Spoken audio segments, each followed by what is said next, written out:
कोकण में होली पर मनाया जाने वाला त्योहार शिमगोत्सव आज से शुरू हो गया। इस मौके पर राज्य भर में प्रसिद्ध चिपलून के सोमेश्वर देवी करंजेश्वरी के साथ ही काजर घाटी में महालक्ष्मी देवी मंदिर संस्थान के शिमगोत्सव का शुभारंभ धूमधाम से किया गया। कोकण में फागुन के महीने में चावल की फसल पूरी तरह तैयार होती है, जिसके बाद यहाँ के लोग इसे एक उत्सव की तरह मनाते हैं। ये उत्सव होली के मौके पर शिमगोत्सव के रूप में मनाया जाता है, लेकिन ये सिर्फ फसल कटने से पहले का उत्सव नहीं है, बल्कि गाँव के सभी छोटे बड़े समुदाय मिलकर 3 से 4 दिन इसे मनाते हैं।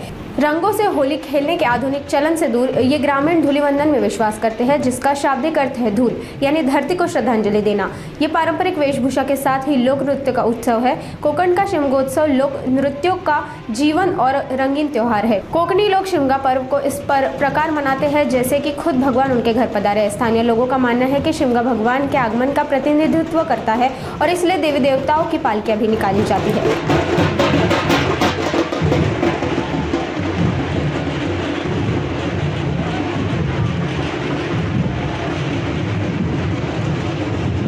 आम्हाला काजरघाटी ग्रामस्थांनी जी काय सेवा करण्याची संधी दिलेली आहे आणि त्यांच्याकडे आम्ही जाऊन विनंती केली होती की तुमची जी काय होळी यावर्षी ती आमच्या आभारातूनच घ्यावी म्हणून। त्याप्रमाणे त्यांनी आम्हाला आमच्या विनंतीला मान देऊन त्यांनी आमच्याकडे त्यांनी होळी यावर्षी आणलेली आहे आणि आम्हाला सेवा करण्याची संधी दिलेली आहे। त्याच्याबद्दल मी आणि आमचं संपूर्ण मयेकर कुटुंबीय आम्ही ग्रामस्थांचं काजरघाटी ग्रामस्थांचं आभार मानतो। ही जी पालखी दिसते या पालखीमध्ये 3 देवी बसलेल्या आहेत। एक महालक्ष्मी, महाकाली आणि व्याघ्रंबरी। या देवींचे जो शिमगोत्सव आहे हा त्रयोदशीचा असतो। त्याप्रमाणे यावर्षी द्वादशीला आम्ही होळी तोडतो। प्रथेप्रमाणे काही भक्तजण येतात मीटिंगच्या वेळेला आणि इच्छा व्यक्त करतात की आमच्या आगारामध्ये होळी तोडावी। त्याप्रमाणे हे मयेकर साहेब येऊन गेले, गावाने मान्यता दिली आणि त्याप्रमाणे इथे आम्ही होळी तोडलेली आहे। आता इथून ही होळी काजरघाटी येथे नेऊन उद्या काजरघाटीवरून देवळाजवळ येईल। शिमगोत्सव तिथे होळी उभी केली जाईल आणि ती झाल्यानंतर पंचक्रोशीतले लोक सगळे तिथे येत असतात। तर ते आटपल्यानंतर ती पालखी 4 दिवस देवळामध्ये बैठी असते। ती कधी आपले शेवटचे शिमगे म्हणजे धुळीवंदन, शेवटचं धुळीवंदन त्या दिवशी झालं की दुसऱ्या दिवशी पालखी रामेश्वरला भेटीसाठी जाते आणि रामेश्वरची भेट घेऊन झाल्यानंतर गाव भेटीला जाते। तसा या पालखीचा जो देवींचा जो उत्सव असतो हा किमान 15 दिवस तरी असतो। त्याप्रमाणे 27 तारखेला सगळे गाव भेट होऊन त्या मंदिरामध्ये येऊन तिथे आमचा रूपा उतरला जाणार आहे। श्रीदेव सोमेश्वर आणि श्रीदेवी करंजेश्वरी देवस्थानचा 2025चा शिमगाला आज प्रारंभ होतोय। मी सर्वांचं या शिमग्यामध्ये स्वागत करतो।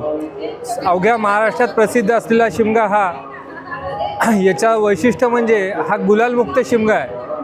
कोकणात कोणताही शिमगा असला की सर्वसाधारणपणे त्याच्यामध्ये गुलाल उधळला जातो, मात्र आमच्या शिमग्यामध्ये गुलाल उधळला जात नाही आणि त्याच्यामुळे आबालवृद्ध या शिमग्यामध्ये सहभागी होत असतात।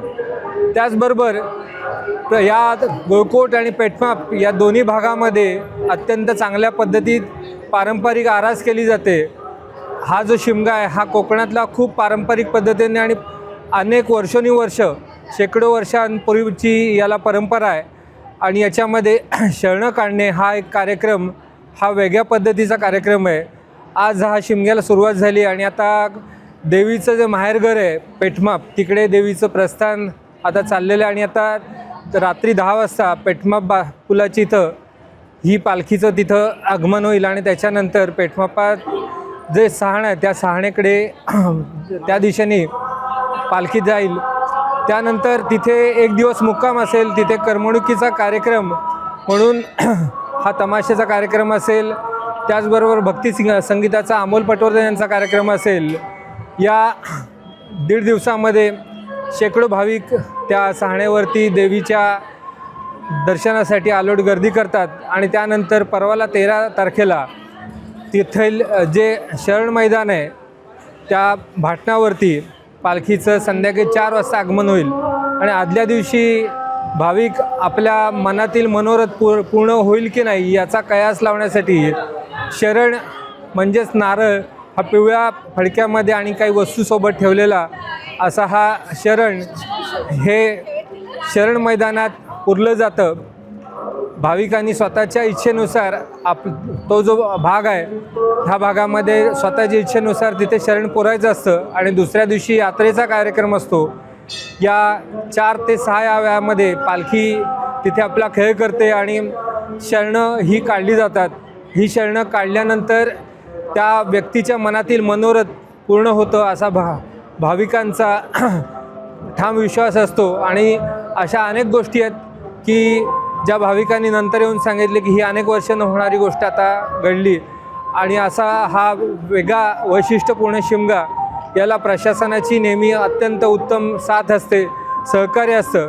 आमच्याकडे कोणत्याही पद्धतीचे वाद तंटे होत नाहीत आणि ढोलांच्या गजरात हा शिमगा साजरा होतो. जो प्रत्येक ताफ्यात 10-15 जे 10 ढोलापासून 15 ढोलापर्यंत असतात असे जो शेकडो ढोल या शिमग्यामध्ये वाजवले जातात. आणि त्याच्यामुळे ही एक परंपरा ह्या संस्थेने जपून ठेवलेली आहे.